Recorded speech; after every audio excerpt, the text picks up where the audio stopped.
সকলোকে চালোম। ভালে আছেনে? বাইবেলত লিখা হোৱা প্ৰাৰ্থনাৰ বিষয়ে বিগত কিছুদিনৰ পৰা আমি শিকি আছোঁ। কোনে, কেতিয়া, ক'ত, কি কাৰণে, কেনেকৈ প্ৰাৰ্থনা কৰিছিল। এই বহুমূলীয়া প্ৰাৰ্থনাবোৰৰ বিষয়ে মই আপোনালোকক বিস্তাৰিতভাৱে কৈ আহিছোঁ। আজিও আৰু এজন আত্মিক ব্যক্তিৰ দ্বাৰা কৰা প্ৰাৰ্থনাৰ বিষয়ে আজি আমি শিকিম। তেওঁ কোন সময়ত, কেনেকুৱা পৰিস্থিতিত, কেনেকৈ প্ৰাৰ্থনা কৰিছিল আমি মনোযোগেৰে অধ্যয়ন কৰিম। তাৰ পূৰ্বে তেওঁলোকৰ জীৱনৰ বায়োগ্ৰাফী, তেওঁলোকে সেই প্ৰাৰ্থনা কৰাৰ আগতে তেওঁলোকৰ অৱস্থা কেনেকুৱা আছিল জানি ল'লে ভাল হ'ব। আহক আমি একেলগে ইয়োবৰ পুস্তক আৰু তাৰ প্ৰথম অধ্যায়ত চাম। আৰম্ভণিৰ কেইটামান পদ পঢ়িছোঁ। উছ দেশত ইয়োব নামেৰে এজন মানুহ আছিল।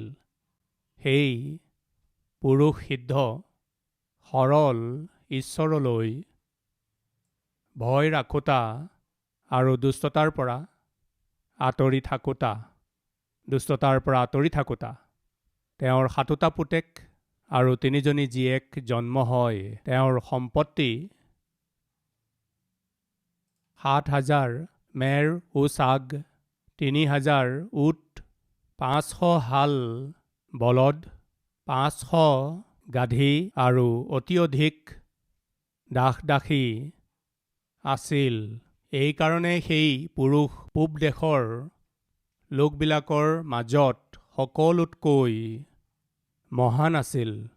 পূব দেশৰ লোকবিলাকৰ মাজত সকলোতকৈ মহান আছিল। তেওঁৰ পুতেকবিলাকে গৈ যিদিনা যাৰ পাল পৰে সেইদিনা তাৰ ঘৰত ভোজ খাই গৈ আৰু মানুহ পঠাই তেওঁবিলাকৰ 3জনী ভনীয়েককো তেওঁবিলাকৰ লগত ভোজন পান কৰিবলৈ নিমন্ত্ৰণ কৰে। পাছে তেওঁবিলাকৰ ভোজৰ দিন উকলি গ'লে ইয়োবে মানুহ পঠাই তেওঁবিলাকক পবিত্ৰ কৰায় আৰু ৰাতিপুৱাতে উঠি তেওঁবিলাকৰ সকলোৰে সংখ্যা অনুসাৰে হোম বলি দিয়ে। কাৰণ ইয়োবে কয়, কিজানি মোৰ পৌহঁতে পাপ কৰি অন্তৰৰ পৰা ঈশ্বৰক বিদায় দিলে। ইয়োবে সদায় এইদৰে কৰে। ইয়োবে সদায় এইদৰে কৰি থাকিছিল। এই বাৰ্তাৰ আউটলাইন যদি আপোনালোকে লিখি আছে তেন্তে আপুনি ভালদৰে লিখিবলৈ চেষ্টা কৰিব। ইয়োব এজন সিদ্ধ পুৰুষ আছিল। বাইবেলত আমি ইয়াকে দেখিছোঁ। এওঁৰ বিষয়ে সৰ্বপ্ৰথমে লিখা কথাটো হৈছে যে ইয়োব সিদ্ধ পুৰুষ, আৰু ইমানেই নহয়, তেওঁ ধনী ব্যক্তি আছিল, আৰু ইমানেই নহয়, তেওঁ আত্মিক ব্যক্তি আছিল। কেইটামান কথালৈ আমি মন দিম। এজন ব্যক্তি ধনী হ'বলৈ হ'লে তেওঁ কি কৰিব লাগে? আজিৰ তাৰিখত এজন ব্যক্তি ধনী হ'বলৈ হ'লে অন্যায় কৰিব লাগিব। আজিকালি এজন ব্যক্তি ধনৱান ব্যক্তি হ'বলৈ হ'লে অধাৰ্মিকতাৰ কাম কৰিব লাগিব। আজিকালি এজন ব্যক্তি ধনী হ'বলৈ হ'লে বেয়া কাম কৰিব লাগিব। কিন্তু বেছিভাগ লোকেই এনে আছে যে কয় নহয়, কালিলৈকে এওঁ চাইকেল চলাই আছিল, কিন্তু আজি দামী গাড়ীৰে ফুৰি আছে। তেওঁ সততাৰে সেয়া আৰ্জিলেনে বাৰু? যদি প্ৰশ্ন কৰে, কিমানে বাৰু নিশ্চিতভাৱে ইয়েছ বুলি ক'ব পাৰিব? কালিলৈকে এটা জুপুৰিত থাকিছিল, এটা কোঠাৰ ঘৰত থাকিছিল, আজি এটা ডাঙৰ অট্টালিকা বনাই ল'লে। কেনেকৈ সম্ভৱ হ'ল? সততাৰে, সত্যতাৰে আয় কৰা ধনেৰে সেয়া সম্ভৱ হৈছে নে ঠগ আৰু প্ৰবঞ্চনাৰে সেয়া সম্ভৱ হ'ল? আজি আমি যদি আমাৰ চাৰিওফালৰ পৃথিৱীখনক যদি ভালদৰে চাওঁ, বৰ সহজতে উচ্চ স্থানলৈকে গৈ পোৱা আমি দেখিবলৈ পাওঁ। বৰ সহজতে ধনৱান ব্যক্তি হোৱা লোকসকলক আমি দেখোঁ। বৰ সহজতে ঐশ্বৰ্য বিভূতি অৰ্জন কৰা লোকসকলক আমি দেখিবলৈ পাওঁ। ইমান সহজতে যদি এজন ব্যক্তিয়ে ঐশ্বৰ্য, সম্পত্তি, ধন নাইবা আধিপত্য লাভ কৰিছে, তেন্তে তাৰ আঁৰত নিশ্চয়ে কিবা নহয় কিবা অন্যায় আৰু প্ৰবঞ্চনাক সাধাৰণতে হয়তো ঠাই দিছে। আমাৰ জীৱনত আমি যদি কিবা আৰ্জিব বিচাৰিছোঁ, তাক ইমান সহজতে আৰ্জিব নোৱাৰোঁ। সপ্তম শ্ৰেণী পাছ কৰাটো ইমান সহজ নহয়। মোৰ নিচিনাবোৰৰ কাৰণেতো বৰ টান। সৰুতে সপ্তম শ্ৰেণী পাছ কৰাটো মোৰ কাৰণে বৰ ডাঙৰ এটা প্ৰত্যাহ্বান আছিল। সৰুতে পঢ়া শুনা নকৰাকৈ যেতিয়া মই খেলা ধূলা কৰি থাকিছিলোঁ, তেতিয়া মোৰ মায়ে কৈছিল, অন্ততঃ সপ্তম শ্ৰেণী পাছ কৰা। পঞ্চম শ্ৰেণী, ষষ্ঠ শ্ৰেণী এই শ্ৰেণীবোৰত পাছ কৰাই দিয়ে। কিন্তু সপ্তম শ্ৰেণীত বোৰ্ড এক্সাম হৈছিল। এনেই পাছ কৰাই নিদিয়ে।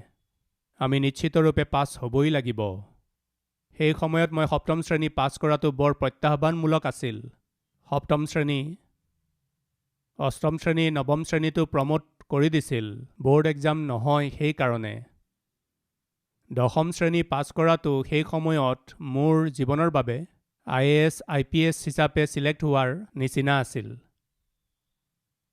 এই সৰু সুৰা উদাহৰণবোৰ দিছোঁ কাৰণ সপ্তম শ্ৰেণী, দশম শ্ৰেণীও পাছ হোৱাটো ডাঙৰ কথা কিছুমানৰ জীৱনৰ বাবে। কিন্তু সহজতে যদি আপুনি কিবা আহৰণ কৰিছে, বৰ সহজতে যদি আপুনি কিবা আৰ্জি আছে, পাই আছে, তেন্তে এবাৰ ভাবক। সহজতে আয় কৰাটো, সহজতে আহৰণ কৰাটো ইমান সহজ নহয়। সেয়া সত্য। আমাৰ পূৰ্বপুৰুষসকলে কৈছে, কষ্টে ফলে বুলি কৈছে, মানে পৰিশ্ৰম কৰিলেহে ফল পোৱা যায়। ফল পোৱা যায়। আমাৰ মাজৰ বহুতেই পৰিশ্ৰম কৰে, তথাপিও ফল দেখিবলৈ পোৱা নাই, নহয়নে? চাকৰিৰ কাৰণে বহুত পৰিশ্ৰম কৰে। চৰকাৰী চাকৰি এটা পাবলৈ বহুত চেষ্টা কৰে। প্ৰতিযোগিতামূলক বহুত পৰীক্ষা দিয়ে। বিভিন্ন ধৰণৰ কোচিং লয়। বহুতে ইণ্টাৰভিউ দিবলৈ বহুতো স্থানলৈ গৈ পৰিশ্ৰম কৰে, কিন্তু সফল হ'ব নোৱাৰে। প্ৰিয়সকল, আমি এনেকুৱা এটা সময়ত আছোঁ, পৰিশ্ৰম কৰিলেও সফল হ'ব পৰা নাই। তেনেস্থলত বিনা পৰিশ্ৰমেৰে সফল যদি হৈছে, পৰিশ্ৰম নকৰাকৈয়ে ক্ষমতা, ধন সম্পত্তি, ঐশ্বৰ্য বিভূতি লাভ কৰিছে যদি, সেয়া কেনেকৈ সম্ভৱ? নিশ্চয় তাৰ আঁৰত কিবা নহয় কিবা প্ৰবঞ্চনা, অনিয়ম নিশ্চয় আছে। প্ৰিয়সকল, ইয়ুব নামৰ যি ব্যক্তিজনৰ বিষয়ে কৈছোঁ, তেওঁ বৰ ধনী ব্যক্তি আছিল। প্ৰিয় ভাই ভনীসকল, আমি আত্মিক লোকসকল ধনী হোৱাটো বেয়া কথা নহয়। বাইবেলত এষাৰ কথা আছে, তাক ভুলকৈ নুবুজিব। ঈশ্বৰৰ ৰাজ্যত ধনী লোকে প্ৰৱেশ কৰাতকৈ বেজীৰ বিন্ধাই দি উট পাৰ হোৱাটো সহজ। ধনী লোকে স্বৰ্গৰাজ্যত প্ৰৱেশ কৰাটো কঠিন। এই যে পদটো আছে, তাৰ মানে ধনী লোক স্বৰ্গলৈ নাযাব, তেনেকুৱা ভাৱ নাৰাখিব। আমাৰ হাতত ধন থকাটো বেয়া কথা নহয়। ধনৰ লোভহে বেয়া। ইয়াৰ অৰ্থ কি? পানীত জাহাজ এখন থকাটো বেয়া কথা নহয়, কিন্তু জাহাজত পানী সোমাব নালাগে। এই কথাটো বুজি পালে সেই কথাও বুজিব পাৰিব। আপুনি পৰিশ্ৰমেৰে ধন উপাৰ্জন কৰি ধনী হোৱাটো বেয়া কথা নহয়। আপোনাৰ হাতত ধন থাকিলে সেয়া আপোনাৰ চৰিত্ৰ আৰু আচৰণৰ অনুসাৰে আপোনাৰ বাবে উপকাৰী হ'ব। কিন্তু ধনৰ লোভ যদি আপোনাত থাকে, তেন্তে বহুত পৰীক্ষাত পৰিব। যিজনত লোভ থাকে, সেই ব্যক্তিজনে ধন আৰ্জিবৰ বাবে বহুতো মন্দ কাৰ্য কৰিব আৰু দুষ্টতাত ফচিব। বাইবেলত সুন্দৰকৈ কৈছে। সেইটো মই আপোনালোকক ক'ম, কিন্তু কোৱাৰ আগতে এই কথাটো মন দি শুনিব। সৰ্বপ্ৰথমে বাইবেলে কৈছে ইয়ুব সিদ্ধ ব্যক্তি। তাৰ মানে তেওঁ সিদ্ধ আছিল, তেওঁৰ কথাবোৰ সিদ্ধ আছিল, তেওঁৰ কাৰ্যবোৰ সিদ্ধ আছিল, তেওঁৰ আইবোৰ শুদ্ধ আছিল। তেনেদৰে তেওঁ চলিলে। এটা সুন্দৰ কথা মই পঢ়ি দিছোঁ। তেওঁ সিদ্ধ আৰু সৰল আছিল আৰু ঈশ্বৰলৈ ভয় ৰাখোতা আৰু দুষ্টতাৰ পৰা আঁতৰি থাকোতা আছিল। সিদ্ধতাৰে চলিবলৈ হ'লে, সৰলতাৰে চলিবলৈ হ'লে ধাৰ্মিকতাৰে চলিবলৈ হ'লে মানুহক কিহৰ প্ৰয়োজন? ভয়ৰ প্ৰয়োজন। সৰু ল'ৰা ছোৱালীবিলাকৰ অন্তৰত মাক দেউতাকৰ প্ৰতি ভয় থাকে। নিজৰ পিতৃ মাতৃক ভয় কৰি চলা সন্তানবিলাকে কি কৰে জানেনে? চুৰ কৰিবলৈ ভয় কৰে, কাৰণ মায়ে মাৰিব, দেউতাই মাৰিব। তাৰ মানে মাক বাপেকৰ প্ৰতি যি ভয় আছে, সেই ভয়ে তেওঁলোকে কৰিব বিচৰা ভুলটো নকৰিবলৈ বাধা দিয়ে। নম্বৰ কম পালে নিশ্চয় দেউতাই মাৰিব। পৰীক্ষাত ফেইল কৰিলে চাগৈ মায়ে মাৰিব। এই ভয়েৰে সৈতে সিহঁতে পৰিশ্ৰমেৰে পঢ়িব। তাৰ মানে মাক বাপেকৰ প্ৰতি যি ভয় তেওঁৰ অন্তৰত আছে, সেইটোৱে কি কৰে? ফেইল নহ'বৰ বাবে পৰিশ্ৰম কৰি পঢ়িবৰ বাবে সহায় কৰে। তাৰ মানে ভয়ে এইদৰে কৰে যে আমি যেনেকৈ চলিব লাগে তেনেকৈ চলিবলৈ সহায় কৰে। মাক বাপেকৰ প্ৰতি যি ভয় আমাত থাকে, সি আমাক ভুল কাম কৰাৰ পৰা, পাপ কৰ্ম কৰাৰ পৰা বচাব পাৰে যদি, প্ৰিয়সকল, ঈশ্বৰৰ প্ৰতি যদি আমাৰ অন্তৰত ভয় থাকে, তেন্তে আমাৰ জীৱন কেনেকুৱা হ'ব লাগে জানিব বিচাৰেনে? তেন্তে ইয়োবৰ পুস্তক পঢ়ক, আপুনি বুজি পাই যাব। ইয়োবৰ অন্তৰতো ভয় আছিল। কাৰ প্ৰতি ভয় আছিল? সাক্ষাৎ ঈশ্বৰৰ প্ৰতি ভয় আছিল। ঈশ্বৰৰ ভয়।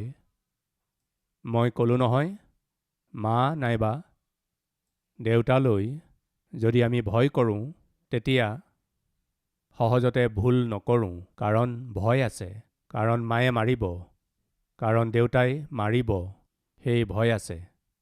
প্ৰিয়সকল, সৰুতে মই মাক ভয় কৰিছিলোঁ। দেউতাই মোক বৰ মৰম কৰিছিল, বৰ মৰমেৰে ডাঙৰ কৰিলে। মায়েহে বৰ শাসন কৰিছিল। মালৈ মোৰ ভয় আছিল। মায়ে মাৰিব বুলি সৰুৰে পৰাই ভয় কৰিছিলোঁ। মায়ে গালি পাৰিব, ক'ৰবাত ধৰি বেতেৰে নামাৰিবতো। তেওঁ বেতেৰে মোক বহুত মাৰিছিল। নাজানো আপোনালোকৰ এনেকুৱা অভিজ্ঞতা আছেনে নাই? এয়া আমাৰ নিজৰ কথা। মাৰ হাতত বেতৰ কোব খোৱা কোনোবা লোক আছে যদি হাত দেখুৱাবনে? আমাৰ মাজত তেনেকুৱা বহুতো লোক আছে। য়েছ, মায়ে হয়তো মাৰিব। এই বুলি ভাবি মই চুৰ নকৰিছিলোঁ। মই ক'ব বিচাৰিছোঁ যে মায়ে মাৰিব বুলি এই ভয়ে চুৰ কৰাৰ পৰা মোক বাধা দিছিল। প্ৰিয় ভাই ভনীসকল, মাৰ ভয় আৰু দেউতাৰ ভয়েই আমাৰ জীৱনত এতিয়া মই যে ক'লোঁ, ভুল নকৰাকৈ, ভুল পথে নোযোৱাকৈ, পথভ্ৰষ্ট নোহোৱাকৈ ধৰি ৰাখে। তেন্তে ঈশ্বৰৰ প্ৰতি ভয় ভক্তি থাকিলে, অনুগ্ৰহ কৰি শুনিব, সেই ভয়ে যে আমাক কিমান আশীৰ্বাদদায়ক কৰিব এবাৰ ভাবকচোন। এনেকুৱা আশীৰ্বাদবোৰ এজন ব্যক্তিয়ে বহুত পালে। কোন হয় তেওঁ? ইয়োব। সিদ্ধ ব্যক্তি আছিল, সৰল আছিল। তেওঁ কিয় সিদ্ধতাৰে জীৱন কটাব পাৰিলে? তেওঁ কিয় সৰলতাৰে জীৱন কটাব পাৰিলে? তেওঁ কিয় ধাৰ্মিকতাৰে জীৱন কটাব পাৰিলে? এইবুলি যদি প্ৰশ্ন কৰা হয়, তেওঁত ঈশ্বৰলৈ ভয় আছিল। আজি আমিও আছোঁ। আমাৰ মাজত কিছুমান আছে, যিসকলত সিদ্ধতা নাই, পোনপটীয়াকৈ কথা নাপাতে, সিদ্ধতাৰে উপাৰ্জন নকৰে, পবিত্ৰতাৰে জীৱন যাপন নকৰে। কথা বতৰাত পবিত্ৰতা নাথাকে, কাম কাজত পবিত্ৰতা নাথাকে, চকুৰ দৃষ্টিত পবিত্ৰতা নাথাকে, কথা বতৰাত সত্যতা নাথাকে। নাজানো কিয় মুখ মেলাৰ লগে লগেই মিছা কথা ওলায়। অলপ খং উঠিলেই গালি গালাজ কৰিবলৈ ধৰে। সহজতে ধন উপাৰ্জন কৰাৰ কোনো বাট দেখা পালেই সেই পথক মনোনীত কৰি অধাৰ্মিকতাৰে উপাৰ্জন কৰিবলৈ দৌৰ মাৰে। কিয় আমাৰ মাজৰ বহুতেই সিদ্ধ জীৱন যাপন কৰিব পৰা নাই? সততাৰে চলিব পৰা নাই? সততাৰে উপাৰ্জন কৰিব পৰা নাই? কাৰণ কি? কাৰণ জানেনে, আমাত ঈশ্বৰৰ ভয় নাই। যদি সঁচাকৈয়ে আপোনাত ঈশ্বৰলৈ ভয় ভক্তি থাকে, তেন্তে আপুনি কি কৰিব? সিদ্ধতাৰে চলিব, সততাৰে চলিব, ধাৰ্মিকতাৰে চলিব। আপুনি ঈশ্বৰলৈ ভয় ভক্তি ৰখা ব্যক্তি হয় যদি সিদ্ধতাৰে, সততাৰে, ধাৰ্মিকতাৰে চলিব। তাৰ কাৰণ হৈছে সকলো পাপ আৰু দুষ্টতাৰ পৰা আপুনি আঁতৰি থাকিব। ইয়োব সিদ্ধ আছিল, সৰল আছিল আৰু আগলৈ চালে দেখিব ধাৰ্মিক আছিল। সেয়া কেনেকৈ সম্ভৱ হৈছিল? কাৰণ তেওঁ ঈশ্বৰলৈ ভয় ৰাখিছিল। সেই ভয় আৰু ভক্তিয়ে তেওঁৰ জীৱনত এনে কৰিলে যে তেওঁক ভুল কৰাৰ পৰা বাধা দিলে।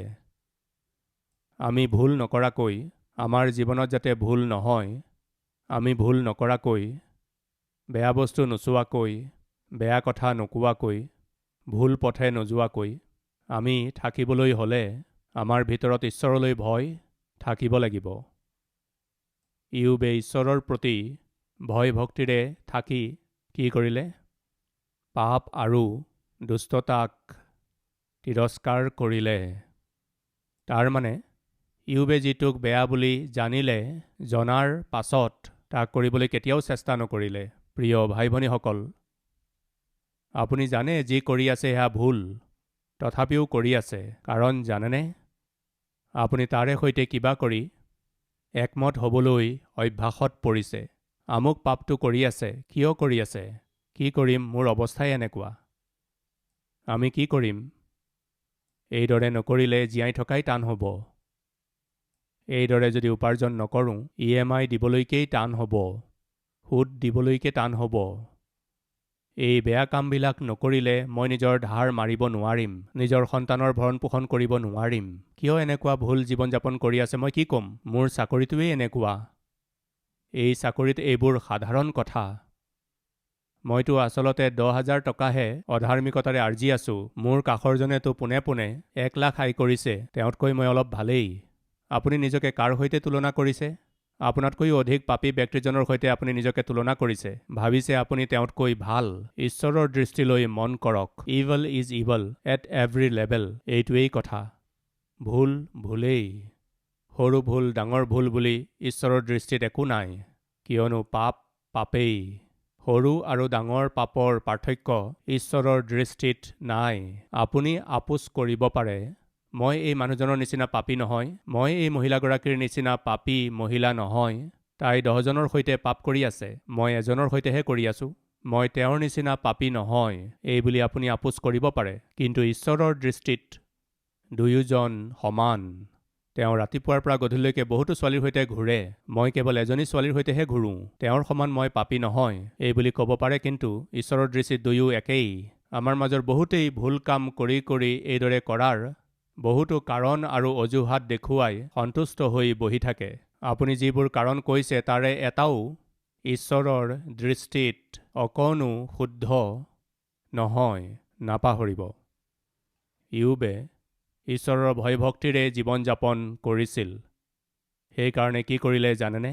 নিজৰ জীৱনত জানি বুজি কোনো ভুল কৰিবলৈ সাহস নকৰিলে। তেওঁৰ জীৱনত এইটো ভুল তেওঁৰ বিবেকে যিটো কথাৰ বিষয়ে প্ৰকাশ কৰিলে বা জানিবলৈ দিলে, সেইবোৰক তেওঁ পৃথক কৰি কৰি গ'ল। এইটো বেয়া কথা, তাক পৃথক কৰি থ'লে। এইটো ভুল, পৃথক কৰি থ'লে।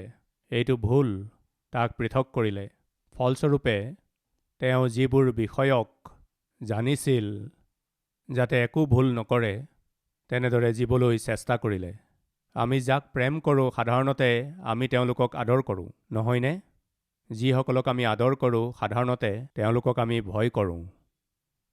সেইকাৰণে প্ৰভুৱে কৈছে, যিবিলাকে মোক প্ৰেম কৰে তেওঁলোকে মোৰ আজ্ঞা মানি চলে। যিসকলে মোক প্ৰেম কৰে তেওঁ মোৰ আজ্ঞা মানিব। আমি ঈশ্বৰক যদি প্ৰেম কৰোঁ তেন্তে ঈশ্বৰক আদৰ কৰিম। ঈশ্বৰক যদি আদৰ কৰোঁ তেন্তে তেওঁৰ আজ্ঞাবোৰো আদৰ কৰিম। তেওঁৰ আজ্ঞাবোৰক যদি আদৰ কৰোঁ তেন্তে তেওঁৰ আজ্ঞা অনুসৰি চলিম। দেউতা, আপোনাক মই বৰ ভাল পাওঁ এই বুলি কৈ আপোনাৰ দেউতাৰ কথা যদি পালন কৰা নাই, সেয়া প্ৰকৃত প্ৰেম নহয়। আপোনাৰ প্ৰয়োজনবোৰৰ কাৰণে হয়তো মৰমৰ নাটক কৰিছে, নাইবা আপোনাৰ প্ৰয়োজনবোৰ পূৰণ কৰিবৰ বাবে বা তেওঁৰ পৰা পইচা পাবলৈ যিকোনো কথা হ'ব পাৰে। মৰমৰ নাটক কৰিব পাৰে, কিন্তু সেয়া বাস্তৱিক মৰম নহয়। মোৰ দেউতাক মই বৰ ভাল পাওঁ এই বুলি কৈ দেউতাৰ আজ্ঞা যদি আপুনি পালন কৰা নাই, সেয়া আচল প্ৰেম নহয়। কেৱল নিজৰ দেউতাৰ পৰা প্ৰয়োজন পূৰণ কৰিব বিচাৰে, নাইবা নিজৰ অভিলাষাবোৰ পূৰণ কৰিবৰ বাবে দেখুৱাইহে আপুনি মৰম কৰি আছে চাগৈ। যদি আপুনি দেখুৱাবলৈহে প্ৰেম কৰি আছে তেন্তে সেয়া আচল প্ৰেম নহয়। এবাৰ ভাবকচোন, যদি ঈশ্বৰে আজি আপোনাক কথা কৈছে, আপোনাৰ দুৰ্বলতাবোৰক যদি দেখুৱাই দিছে, আজি আপুনি ঈশ্বৰৰ সৈতে এই প্ৰতিজ্ঞা কৰিবনে? অন্ততঃ এতিয়াৰ পৰা আমি পিতৃ মাতৃৰ দায়িত্ববোৰ পালন কৰিম আৰু ল'ৰা ছোৱালী হিচাপে আপোনাৰ দায়িত্ব বুজি আজি আপুনি বাক্য অনুসাৰে চলিবলৈ সিদ্ধান্ত কৰিবনে? কৰিম বুলি কোৱাসকলে মোৰ সৈতে একেলগে প্ৰাৰ্থনা কৰিবনে?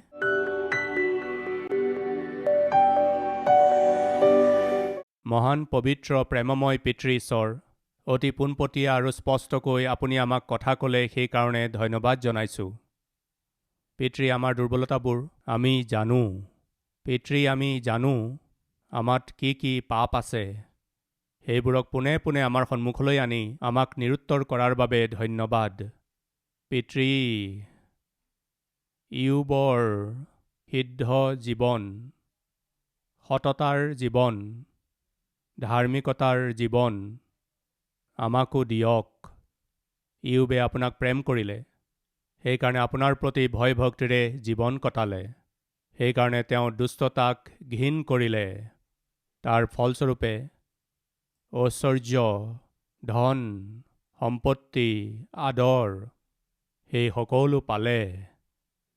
এটা ভাল গুণেৰে সৈতে ধনৰ প্ৰতি মোহ নাৰাখি পিতৃ নম্ৰতাৰে সৈতে নিজৰ জীৱন আগবঢ়াই ইয়োবে ভাবিলে এই সকলোবোৰতকৈ মূল্যৱান ঈশ্বৰে দিয়া সন্তান। তেওঁলোকক আত্মিকভাৱে বৃদ্ধি কৰিব লাগে। তেওঁলোকৰ চাৰিওফালে প্ৰাৰ্থনাৰ বেৰা দিব লাগিব। এই বুলি ভাবি ৰাতিপুৱাই শুই উঠি তেওঁৰ সন্তানবিলাকৰ চাৰিওফালে প্ৰাৰ্থনাৰ বেৰা দিলে। এনে অনুগ্ৰহ আমাক দিয়ক পিতৃ। আপোনাৰ সেৱকসকলৰ বিৰুদ্ধে শয়তানৰ সকলোবোৰ বিচাৰ অস্ত্ৰবোৰ সফল হ'বলৈ নিদিব, বিনষ্ট কৰক। যীশুখ্ৰীষ্টৰ নামেৰে মাগিছোঁ পিতৃ, আমেন।